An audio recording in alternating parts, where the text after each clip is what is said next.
we always intended to have Chuck Panazzo's mojo on this record, and it was just a matter of which song. And it wasn't immediately 100 Million Miles because the song took a little work to get it to be the song that it is.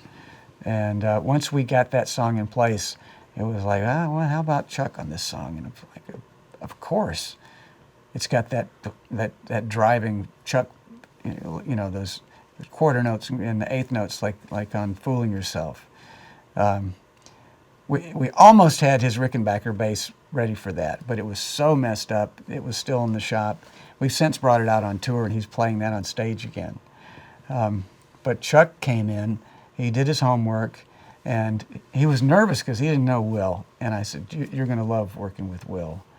And so I just got out of the way, and because Will loves Chuck. He loves the sound of that bass, that it's so identifiable to Styx. And I just kind of snuck in there. There's one picture you'll see on their photo collage that I snuck in, and I took a picture of the two of them working the parts out. Will's on one of Ricky's vintage basses, and Chuck's sitting there. And I can see in the way he's sitting, he's so proud and so happy to be there. And Chuck Panazzo, what an oak he is, man. Who knew he was going to be the tough guy out of all the Styx members?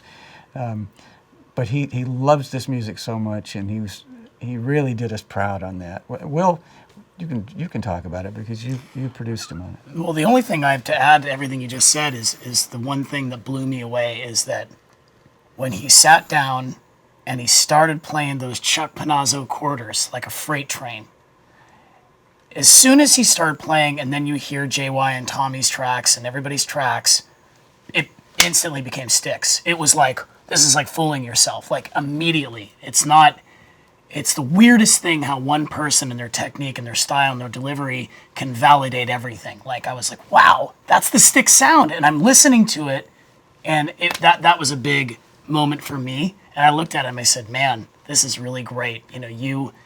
The Chuck Panazzo bass sound is here alive and well and in the studio right now and on a new Styx track.